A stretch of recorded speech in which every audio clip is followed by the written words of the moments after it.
کہ آپ جو ہے سبق کو کیسے چلیں گے۔ ہم آگے بڑھتے ہیں۔ ہمارا تیسرا چیپٹر ہے وائی، نظم وائی۔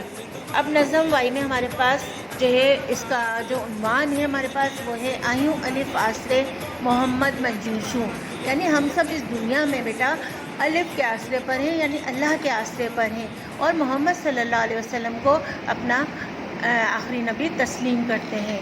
اب بچوں اس میں ہم کیا پڑھیں گے، اس کو بھی ہم معنوں کے ساتھ پڑھیں گے۔ اس کے ہمارے پاس اس کے بھی کچھ الفاظ معنی آ رہے ہیں۔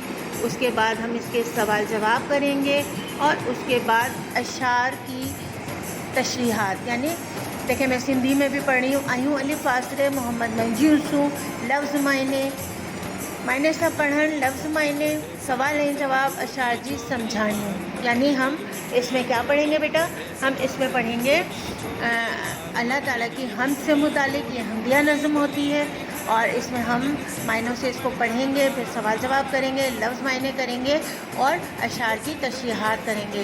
بچوں وائی سندھی زبان میں اس نظم کو کہا جاتا ہے جس میں اللہ تعالیٰ کی تعریف بیان کی جاتی ہے، اور اس میں شعر کے دوسرے مصرعے کو، پہلے شعر کے دوسرے مصرعے کو بار بار دہرایا جاتا ہے۔ ساتھ ساتھ میں نے آپ کو وائی کی تعریف بھی سمجھا دی ہے کہ وائی جو ہے وہ کس قسم کی نظم کو کہا جاتا ہے۔ امید کرتی ہوں کہ آپ جو ہے وہ اس کو سمجھ گئے ہوں گے اچھی طریقے سے، اور یہ بھی آپ کو سمجھ میں آ گیا ہوگا کہ ہم نظم وائی کا آگے کون کون سا کام کرنے جا رہے ہیں۔ تو بچوں امید کرتی ہوں کہ آپ کو جو ہے اب ہم آگے نیکسٹ جو ہے جب سلیبس بتا دیں گے تو پھر ہم ساتھ ساتھ آپ کو اس کے کام کے حوالے سے بھی آگے جو ہمارے لیکچر ہوں گے وہ آپ کے پاس سلیبس سے متعلق کام کے حوالے سے آئیں گے۔ تو امید کرتی ہوں کہ آپ کو سمجھ میں آ گیا ہوگا۔ چلیں بچوں ہم آگے بڑھتے ہیں۔ ہمارے پاس ہماری دوسری نظم آ رہی ہے نیکی۔ نیکی بچوں آپ سمجھتے ہیں کسی بھی ایسے عمل کو جس سے کسی کو کوئی فائدہ پہنچے اس کو نیکی کہا جاتا ہے۔ تو یہاں اس عنوان سے متعلق ہے ہمارے پاس نظم ہے، اور بچوں نظم نیکی جو ہے نا وہ آپ کو پتہ ہے وہ رباعیات پر مشتمل ہے۔ رباعی سندھی میں بھی ہوتی ہے اور اردو میں بھی ہوتی ہے۔ یہ 4 مصروں پر مشتمل ایک نظم ہوتی ہے جس کا کوئی عنوان ہوتا ہے اور اس میں کوئی نہ کوئی نصیحت پوشیدہ ہوتی ہے، اس لیے اس کو رباعی کہا جاتا ہے۔ تو نظم نیکی میں ہمارے پاس بیٹا جو ہے اس کو بھی ہم معنوں سے پڑھیں گے، اس کے بعد معنی سب پڑھن، لفظ معنی، سوال جواب، اشعار جی سمجھانی۔ نظم نیکی میں بچوں اس کو بھی ہم معنی سے پڑھیں گے۔ پہلے اس میں ہمارے پاس لفظ معنی آ رہے ہیں، اس کے بعد ہم اس کے سوال جواب کریں گے، اور اس کے بعد سب سے آخر میں ہم اس کی اشعار کی تشریحات کریں گے۔ تو بیٹا سمجھ میں آ گیا آپ کو، میں نے نظم نیکی جو ہے وہ رباعیات پر مشتمل ہے یہ بھی بتایا آپ کو، اور رباعی جو ہے اس نظم کو کہا جاتا ہے جو 4 مصروں پر مشتمل ہوتی ہے اور اس کا کوئی عنوان ہوتا ہے، ساتھ ساتھ اس میں کوئی نصیحت ہوتی ہے ہمارے لیے۔ امید کرتی ہوں کہ آپ کو نظم نیکی جو ہے اس کی تفصیل سمجھ میں آ گئی ہوگی۔ تو آگے ہم چلیں۔ اچھا اشعار کی جو تشریحات ہوتی ہے نا بیٹا، اس کے حوالے سے آپ کو ایک بات بتاؤں کہ اس میں ہم سب سے پہلے شعر اتارتے ہیں، اس کے بعد جو ہے ہم حوالہ لکھتے ہیں، حوالہ ہمارے پاس شاعر کا ہوتا ہے اور ساتھ میں نظم کا بھی ہوتا ہے، اس کے بعد جو ہے وہ ہم اشعار کی تشریحات کرتے ہیں۔ کام کی جو ترتیب ہے اشعار کے حوالے سے، نظموں کے حوالے سے، تو وہ اسی طریقے سے مرتب کی جاتی ہے کہ سب سے پہلے آپ کو شعر اتارنا ہے، اس کے بعد اس کا شاعر کا اور نظم کا حوالہ آپ کو دینا ہوتا ہے، اس کے بعد جو ہے وہ آپ اشعار کی تشریحات والے کام پر آتے ہیں۔ تو بچوں سمجھ میں آ گیا ہوگا آپ کو۔ چلیں ہم آگے بڑھتے ہیں۔ آگے ہمارے پاس بچوں آ رہا ہے گرامر جو بھاگو، یعنی حصہ گرامر جو ہم کہتے ہیں اردو میں، ٹھیک ہے۔ اب اس میں ہمارے پاس کیا کیا چیزیں آ رہی ہیں، دیکھیں گرامر جو ہوتی ہے بچوں کسی بھی زبان کی جو ہے وہ بنیاد ہوتی ہے، ایک طرح سے سمجھ لیں جس طرح ہم انگریزی پڑھتے ہیں تو لینگویج ضروری ہے، لینگویج اگر ہمیں نہیں آتی تو ہمارا جو ہے ہماری انگریزی اچھی نہیں ہوتی، بالکل اسی طرح اردو ہے، اردو میں ہمیں اگر گرامر نہیں آتی تو آپ یہ سمجھ لیں کہ ہم جو ہے وہ اردو نہیں پڑھ سکتے، ہمیں نہیں سمجھ میں آئے گا۔ اسی طرح جتنی بھی لینگویجز ہیں دنیا میں، جتنی بھی زبانیں ہیں، ان سب کے لیے گرامر ضروری ہے۔ اگر گرامر نہیں ہے نہیں آتی ہمیں سمجھ میں تو آپ سمجھ لیں کہ ہمارے لیے آگے پڑھنا، اس زبان کو سمجھنا جو ہے وہ بالکل بیکار ثابت ہوتا ہے۔ میں امید کرتی ہوں کہ آپ میری بات اچھی طریقے سے سمجھ گئے ہوں گے۔ ہم دیکھتے ہیں ہمارے پاس گرامر میں کیا کیا کام آ رہا ہے۔ سب سے پہلے بیٹا ہمارے پاس آ رہے ہیں واحد جمع، اس کے بعد نمبر 2 پر ہے ہمارے پاس مذکر مؤنث، تیسرے پر ہے لفظ۔ واحد جمع دیکھیں کچھ چیزیں ہوتی ہیں جو سنگل ہوتی ہیں یعنی اکیلی ہوتی ہیں، اس کو ہم واحد کہتے ہیں، ٹھیک ہے۔ جیسے کتاب ہے، اب کتاب ایک ہے تو ہم کتاب کہیں گے، اور ایک سے زیادہ ہوں گی تو ہم کتابیں کہیں گے۔ سندھی میں بھی بالکل یہی بات ہے، جس طرح اردو میں واحد جمع ہوتے ہیں بالکل اسی طریقے سے سندھی میں بھی واحد جمع ہوتے ہیں۔ جیسے کتاب ہے تو ہم کتابوں لکھیں گے، ٹھیک ہے۔ کاپی ہے تو کاپیوں لکھیں گے ہم، ٹھیک ہے، سمجھ رہے ہیں۔ کرسی کرسیوں، اسی طرح قلم، اس پہ ہم پیش لگاتے ہیں تو واحد ہو جاتا ہے، اور اگر ہم زبر لگا دیتے ہیں تو قلم جمع ہو جاتا ہے۔ بالکل اس طرح بات ہے مذکر مؤنث تھوڑا سا، جیسے مرد ہے عورت، ہم مرد اردو میں ہم عورت کہیں گے، سندھی میں ہم کہیں گے زال، ٹھیک ہے۔ اب بوڑھی یعنی بوڑھی تو پوڑو یعنی بوڑھا، تو اس طرح کے نا مذکر مؤنث یعنی میل اور فیمیل، یہ سمجھ لیں، تو یہ ہمیں ضروری ہوتے ہیں، یہ گرامر میں ہمارے لیے ضروری ہے پڑھنا، ان کو سمجھنا بھی۔